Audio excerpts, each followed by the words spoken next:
Hello मेरे प्यारे साथियों, आप लोग का अपना चैनल प्रदीप स्टडी क्लासेज में स्वागत है। अगर इस साल आप मैट्रिक का एग्ज़ाम देने वाले हैं तो ये वीडियो आपके लिए महत्वपूर्ण होने वाला है, क्योंकि मैं इस वीडियो में आज एक क्वेश्चन लेकर आया हूँ जो त्रिकोणमिति से है, जो कि आपके बोर्ड एग्ज़ाम में ये आता है।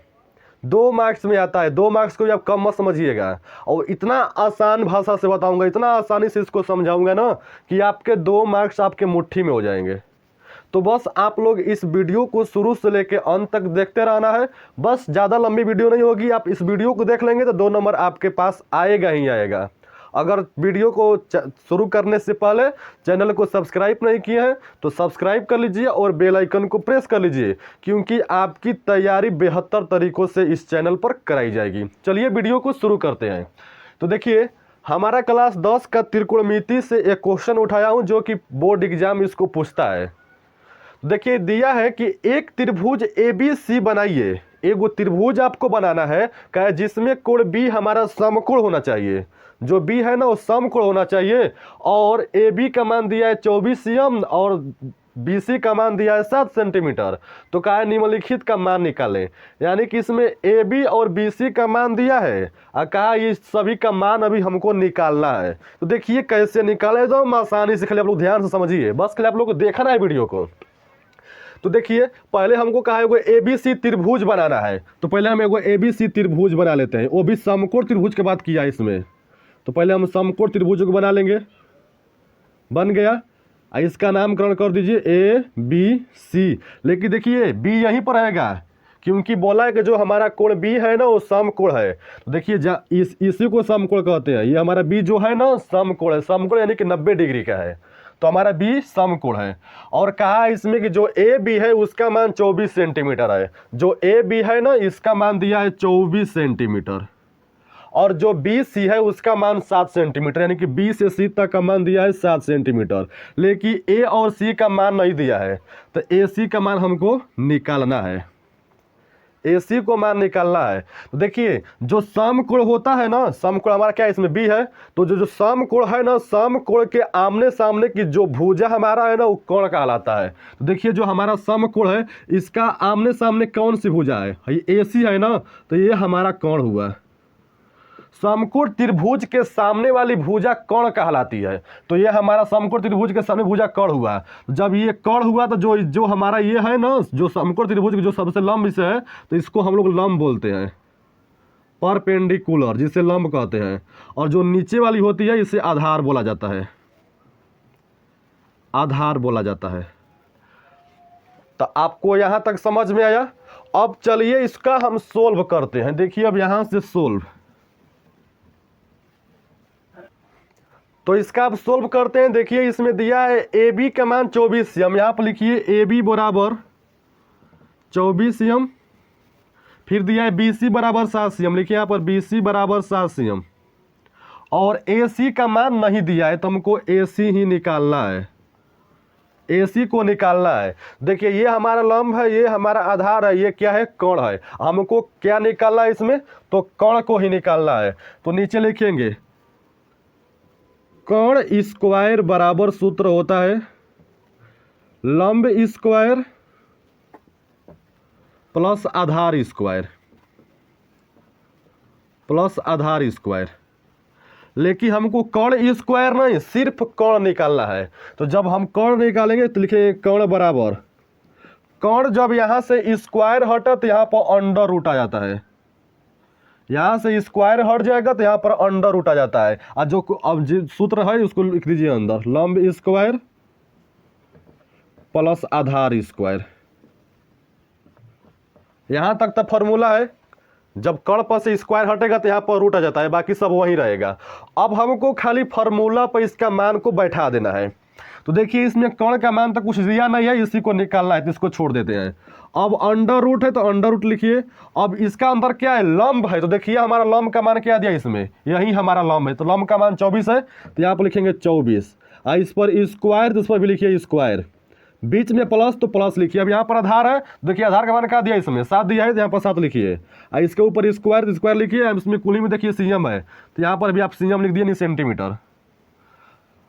अब यही अंडर रूट 10 के 10 रहेगा। अब 24 पर स्क्वायर है, यानी कि आपका 24 में 24 से ही गुणा कर रहा है, 24 का स्क्वायर निकालना है। तो अगर आप लोग का स्क्वायर नहीं निकालना आता होगा तो 24 में 24 से गुणा कर दीजिए, कितना होगा, चाचा होंगे 16 के 6 सिलवन, 4 दूना के 8 1 9, फिर 4 दूना के 8 और 2 दूना के 4, 6 8 9 17 के 7 4 1 5, 576 इसका हुआ स्क्वायर निकालेंगे तो बीच में प्लस है, फिर यहाँ पर 7 है, इसका स्क्वायर निकालेंगे तो 7 7 49 होगा। अब सीएम है तो सीएम लिखिए। अब इन दोनों को अंदर ही अंदर जोड़ना है, तो 576 में आप 49 को जोड़ देंगे तो कितना होगा, 9 6 15 के 5 हासिल 1, 7 4 11 1 12 के 2 हासिल 1 और 5 1 हासिल 6, 625 हुआ आपका, 625 हुआ अंडर रूट 625 जो कर्ण का मान है। लेकिन अभी इसका हम वर्गमूल निकाल देंगे, जब और वर्गमूल इसका निकालेंगे तो 25 आएगा। 625 का जब वर्गमूल निकालेंगे तो हमारा 25 आएगा। आप लोग वो वर्गमूल इसका निकाल के देख लीजिएगा, वर्गमूल निकालना आता होगा आप लोग का। आप लोग जब मैट्रिक में पढ़ रहे होंगे तो आप लोग का वर्गमूल निकालना आता होगा। अब इसका वर्गमूल निकालिएगा 625 का तो 25 होगा, या 25 में 25 से गुणा कर लीजिए ना, 625 ही आएगा। तो हमारा कर्ण का मान क्या निकल के आ गया, 25। तो हमारा लंब का भी मान आ गया, आधार का मान भी आ गया और कर्ण का भी मान आ गया। अब हमको इन सभी का मान निकालना है। तो चलिए अब आएंगे देखते हैं, हमारा जो पहला है लिखेंगे प्रश्न से। अब प्रश्न से चलने जा रहे हैं, जो प्रश्न बोला है तो प्रश्न पहला में हमारा दिया है कि साइन ए और कोस ए का मान ज्ञात करें। हमको साइन ए और कोस ए का मान ज्ञात करना है। तो देखिए आपका ये निष्पत्तियां का सूत्र है, आपको याद होना चाहिए सभी लोगों को कि साइन थीटा बराबर लंब बटा कर्ण, कोस थीटा बराबर आधार बटा कर्ण, टेन थीटा बराबर लंब बटा में आधार, कोट थीटा बराबर आधार बटा में लंब और कोसेक थीटा बराबर कर्ण बटा में लंब और सेक थीटा बराबर कर्ण बटा में आधार। ये आप सभी को याद होना चाहिए, तभी तो बनेगा ये। तो देखिए अब पहला हमको निकालना है साइन ए का मान, साइन ए। तो पहले आप फार्मूला को लिख दीजिए कि हमारा साइन ए का फार्मूला क्या है, साइन थीटा का लंब बटा में कर्ण। तो आप लिख दीजिए लंब बटा में कर्ण, यहां तक लिखा गया। तो अब देखिए, अब यहां पर आपको ध्यान देना होगा कि जो हमारा साइन है, इस थीटा हमको ए मानना है। साइन ए लिखा है ना, यानी कि थीटा की जगह पर ए लिखा है, यानी कि हमको ए को थीटा मानकर देखना है कि हमारा कौन सा लंब आ रहा है इसमें, कौन सा कोण आ रहा है। तो देखिए जिसको आप थीटा मानिएगा ना तो उसका जो सामने की भुजा होती है वो लंब कहलाती है। जिसको आप थीटा मानिएगा तो उसके जो सामने की भुजा होती है वो लंब कहलाती है। तो देखिए इसमें ए को थीटा माने है, तो ए के सामने की भुजा कौन है, हमारा ये वाला है, ये बीसी भुजा है ना, तो ये अब हमारा लंब हो गया। भले ही आधार हो, लेकिन जो हम थीटा माने हैं ए को ना, तो इसके सामने वाली भुजा लंब कहलाती है। तो हम ए को थीटा माने हैं, इसके सामने भुजा लंब कहलाएगी। तो हमारा लंब का मान कितना हो जाएगा, यहाँ पर 7 सेंटीमीटर हो जाएगा। और तो कर्ण तो हमेशा पता है आपको, कर्ण कभी नहीं चेंज होता है, लंब आधार चेंज हो जाएगा, लेकिन जो कर्ण है ना वो हमेशा समकोण के सामने वाला ही रहेगा, दूसरा नहीं होगा। तो समकोण के सामने यही है कर्ण, तो यही होगा। कर्ण का मान क्या है आपका 25 सेंटीमीटर, नीचे लिख देंगे 25 सेंटीमीटर। तो आपका सीएम से सीएम कट जाएगा, तो खाली आपका 7 बटा में 25 बचा। अब दूसरा निकालना है कोस ए का मान, कोस ए का मान। तो देखिए कोस थीटा का सूत्र क्या होता है, आधार बटा में कोण, लिख दीजिए यहाँ पर आधार बटा में कोण। तो अब देखिए यहाँ पर कोस ए को थीटा मानना है, हमको ए को थीटा मान के देखना है कि कहाँ हमारा आधार आ रहा है। तो देखिए हम ए को थीटा मानेंगे तो ये इसका क्या कहें, जिसको हम थीटा मानेंगे उसका सामने वाली भुजा लंब कहलाएगी। तो हम ए को थीटा मानते इसके सामने वाली भुजा लंब कहलाएगी। लेकिन आधार कौन कहेगी, अब ये वाला आधार। कहें कि ये चेंज हो जाएगा, लेकिन इसको नहीं चेंज करना है, ये सही रहेगी। तो कर्ण है ये है, जब ए के सामने ये लंब हुआ तो आधार हमारा ये हो गया 24। तो आधार का मान क्या हो गया 24 सेंटीमीटर। और कर्ण तो आपको पता है कि यहीं रहेगा हमारा 25 सेंटीमीटर। ये भी कट गया तो बचा हमारा खाली 24 बटा में 25। आपका एक क्वेश्चन सोल्व हो गया। अब दूसरा निकालना है हमको, दूसरा में निकालना है साइन सी और कोस सी का मान। तो पहले हमको निकालना है साइन सी। देखिए साइन तो आपका भी पता है, साइन है तो साइन का फॉर्मूला क्या होता है, लंब बटा में कोण। तो लिखिए यहाँ पर लंब बटा में कोण। तो अब देखिए इसमें क्या कहा है, इसमें कहा है कि हमको जो सी को थीटा मानना है, सी को थीटा मानकर बनाना है। तो देखिए जब हम सी को थीटा मानेंगे तो जो इसके सामने वाली भुजा होती है लंब कहलाएगी, थीटा के सामने की भुजा लंब कहलाएगी। तो जब हम सी को माने थीटा तो इसके सामने क्या है, यही ना है, तो ये भुजा हमारा लंब कहलाएगा। तो लिखेंगे लंब का मान क्या हो गया 24 सेंटीमीटर, और कर्ण तो आपको बताइए कहीं को वहीं रहेगा 25 सेंटीमीटर, जो कर्ण का हमारा मान आया है। दूसरा निकालना है कोस सी। कोस, तो कोस का फॉर्मूला क्या होता है, आधार बटा में कोण, आधार बटा में कोण। देखिए अब सी को थीटा मान के बताना है कि कौन कहाँ हमारा आधार आ रहा है। तो जब हम सी को थीटा मानेंगे तो इसके सामने वाला लंब हुआ तो आधार तो हमारा यही ना हुआ, तो आधार का मान क्या हुआ है 7 सेंटीमीटर, लिखेंगे 7 सेंटीमीटर।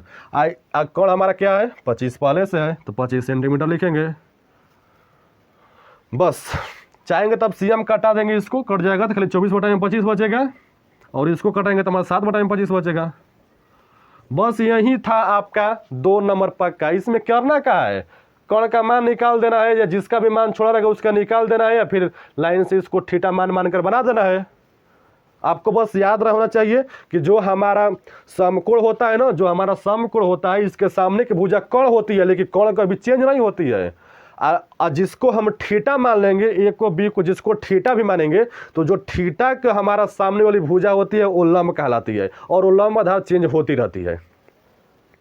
तो आशा करता हूं कि ये वीडियो आपको पूरी तरह से समझ में आ गया होगा। अगर समझ में आया तो कमेंट में यस जरूर लिखिएगा, ताकि मैं भी जान जाऊंगा कि हाँ आप लोग को समझ में आया। चलिए धन्यवाद।